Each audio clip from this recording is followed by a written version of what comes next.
حتى يغيروا ما بأنفسهم.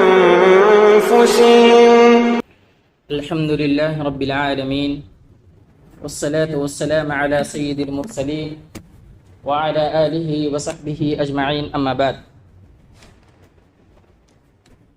قال الله تبارك وتعالى في القرآن المجيد والفرقان الحميد: أعوذ بالله من الشيطان الرجيم، بسم الله الرحمن الرحيم، ولا تهنوا ولا تحزنوا وأنتم الأعلون إن كنتم مؤمنين. اللہ رب العالمین نے قرآن مجید کے اندر ایک مقام پر بیان فرمایا کہ وَلَا تَهِنُوا وَلَا تَحْزَنُوا، اے مسلمانوں تم غمگین نہ ہو اور نہ ہی رنجیدہ ہو، وَأَنْتُمُ الْأَعْلَوْنَ، تم ہی سر بلند رہو گے، شرط یہ ہے کہ ان کنتم مؤمنین، تم مومن بن جاؤ، تم اپنی زندگی اس طریقے سے گزارو جس طریقے سے ایک مومن اپنی زندگی گزارتا ہے۔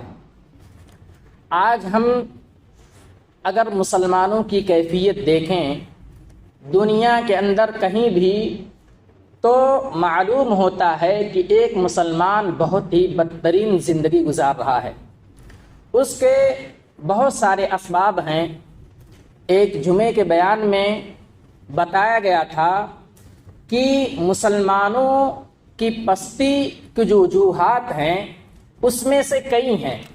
ایک تو یہ کہ آج مسلمان توحید کے ساتھ شرک کو ملا لیا ہے، دوسرا یہ کہ آج مسلمان قرآن سے دوری اختیار کر لیا ہے، اسی طریقے سے ایک مسلمان آج سنت کے خلاف اپنی زندگی گزارتا ہے، یعنی نبی اکرم صلی اللہ علیہ وسلم کی سنت کی مخالفت کرتا ہے۔ اسی طریقے سے انہی اسباب میں سے ایک سبب یہ ہے کہ آج مسلمان فرقوں میں بٹ گیا ہے، اپنا اپنا فرقہ بنا لیا ہے۔ اللہ رب العالمین نے قرآن مجید کے اندر بیان فرمایا وَاعْتَصِمُوا بِحَبْلِ اللَّهِ جَمِيعًا وَلَا تَفَرَّقُوا، کہ تم اللہ کی رسی کو مضبوطی سے تھام لو۔ وَاعْتَصِمُوا بِحَبْلِ اللَّهِ جَمِيعًا، تمام لوگ اکٹھا ہو کر کے اللہ کی رسی کو مضبوطی سے تھام لو۔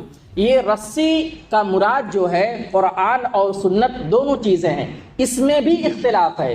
کچھ لوگ کہتے ہیں کہ اللہ کی رسی سے جو مراد ہے وہ صرف اور صرف قرآن ہے، جبکہ یہ بات درست نہیں ہے۔ اگر ایک آدمی صرف اور صرف قرآن کے مطابق اپنی زندگی گزارے گا، حدیث کو چھوڑ دے گا، تو وہ اپنی زندگی کو صحیح طریقے سے نہیں گزار سکتا ہے۔ کیوں؟ وجہ یہ ہے کہ قرآن کے اندر صرف یہ کہہ دیا گیا وَأَقِیمُوا الصَّلَاةَ، نماز قائم کرو۔ نماز کو کس طریقے سے قائم کیا جائے، نماز کو کس طریقے سے پڑھا جائے، وہ حدیث میں ہم اور آپ کو ملے گی۔ تو اسی میں لوگوں کا اختلاف ہے۔ وہ یہ کہتے ہیں کہ بحبل اللہ، اللہ کی رسی سے مراد جو ہے وہ صرف اور صرف قرآن ہے، اور کہیں پر ایک طبقہ ایسا ہے جو صرف اور صرف حدیث کو مانتا ہے، قرآن کو نہیں مانتا ہے۔ تو بہت ساری چیزیں ہیں، جبکہ اللہ رب العالمین نے کہا وَلَا تَفَرَّقُوا، آپس میں فرقہ بندی مت کرو، فرقوں میں مت بٹو۔ اگر ہم اور آپ ایسا کرتے ہیں، اگر آج کا مسلمان ایسا کرتا ہے، تو یہ جان لیجیے کہ وہ اپنی زندگی برباد کر لے گا۔ وہ اس دنیا کے اندر اپنی زندگی کو اس طریقے سے گزارے گا کہ کوئی بھی آ کر کے اس کو ستا کر کے، اس کے اوپر ظلم کر کے، اس کو برباد کر کے چلا جائے گا۔ یہ ہم اور آپ کے تنزلی کا ایک سبب یہ ہے کہ آج مسلمان فرقوں میں بٹ گیا ہے۔ آج مسلمان اپنا اپنا امام بنا لیا ہوا ہے، اپنا اپنا امام بنا لیا ہوا ہے، جبکہ اللہ کے نبی اور اللہ رب العالمین نے کہا کہ جب اللہ اور اس کے رسول کی بات آ جائے تو ہم کو اس میں تعویل کرنے کی ضرورت نہیں ہے۔ ہم تعویل کرتے ہیں، ہمارے امام نے ایسا کہا ہے، اس امام نے ایسا کہا، نہیں۔ وما آتاکم الرسول فخذوه وما نهاکم عنہ فانتہوا، جو اللہ کے نبی صلی اللہ علیہ وسلم جو چیز تم کو دیں اس کو لے لو، اور جس چیز سے منع کر دیں اس سے باز آ جاؤ، یہی ہمارے لیے فائدہ مند ہے۔ ہم تعویل کرتے اپنی الو سیدھی کرنے کے چکر میں جو ہے نبی کی باتوں کو، اللہ کی باتوں کو درگزر کر دیتے ہیں، جبکہ اللہ رب العالمین نے اسے منع فرمایا ہے۔ اور یہی وجہ ہے کہ آج مسلمان ہر جگہ پریشان ہے، ہر جگہ اس کو ستایا جا رہا ہے۔ اللہ رب العالمین نے کہا سب لوگ اکٹھا ہو کر کے اللہ کی رسی کو مضبوطی سے تھام لو۔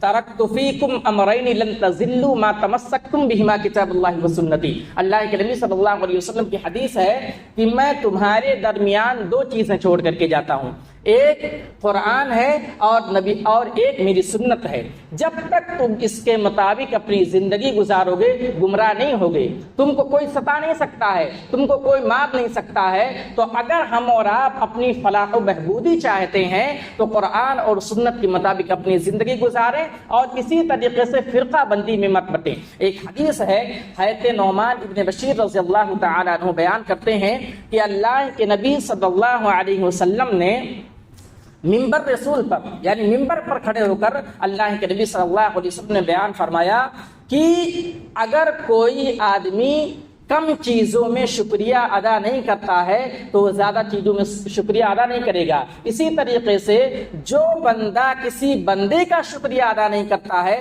وہ اللہ رب العالمین کا شکریہ ادا نہیں کرے گا۔ اور اسی طریقے سے ایک بات یہ بیان فرمائی والجماعت رحمت، کہ اتحاد جو ہے وہ رحمت ہے، والفرقۃ عذاب، اور فراق جو ہے فرقہ بندی جو ہے وہ عذاب ہے۔ آج ہم دیکھیں دنیا کے اندر ایک مسلمان فرقوں میں بٹا ہوا ہے، ہر کوئی اس کو پریشان کرتا ہے، ہر کوئی مار کر کے چلا جاتا ہے، آپس میں اتحاد نہیں ہے، آپس میں متحد نہیں ہے۔ اسی لیے کسی شاعر نے کہا ہے متحد ہو تو بدل ڈالو نظام گلشن، متحد ہو تو بدل ڈالو نظام گلشن، منتشر ہو تو مرو شور مچاتے کیوں ہو۔ تو آج مسلمانوں کی یہ کیفیت ہے، آدمی ایک دوسرے سے بٹا ہوا ہے، جبکہ ہم کو اتحاد کرنے کی ضرورت ہے، آپس میں ایک دوسرے کے ساتھ رہنے کی ضرورت ہے۔ فرقہ بندی میں اگر بٹیں گے تو ہر کوئی آئے گا پریشان کر کے چلا جائے گا۔ جب اللہ اور اس کے رسول کی بات آ جائے تو وہاں ہمارے رسول سے بڑا امام کون ہے؟ کوئی نہیں ہے۔ ہمارے رسول کی بات آ جائے ہم وہاں اپنے سر کو خم کر دیں اور اسی کے مطابق اپنی زندگی گزاریں۔ اگر فرقہ بندی میں اس طریقے سے بٹے رہیں گے تو مسلمانوں کو ستایا جائے گا، مارا جائے گا، ہر طرح آدمی پریشان کیا جائے گا۔ اس لیے مسلمانوں کی ضرورت ہے کہ فرقہ بندی سے بچیں۔ اگر ایک آدمی ایک مسلمان اپنی زندگی عزت کی زندگی گزارنا چاہتا ہے تو فرقہ بندی سے محفوظ رہے، اللہ اور اس کے رسول کے مطابق اپنی زندگی گزارے، اللہ کی رسی کو جو کہ قرآن اور حدیث ہے اس کو مضبوطی سے تھام لے، انشاءاللہ اس کی زندگی بہترین ہو جائے گی۔ اس کو اللہ رب العالمین دنیا کے اندر عزت دے گا اور آخرت میں بھی اللہ رب العالمین اس کو جنت میں داخل کرے گا۔ رب العالمین سے دعا ہے کہ رب العالمین تو ہمیں فرقہ بندی سے بچا، اے اللہ رب العالمین تو ہمیں قرآن و سنت کے مطابق زندگی گزارنے کی توفیق عطا فرما، آمین۔ وآخر دعوانا الحمدللہ رب العالمین۔ السلام علیکم ورحمۃ اللہ وبرکاتہ۔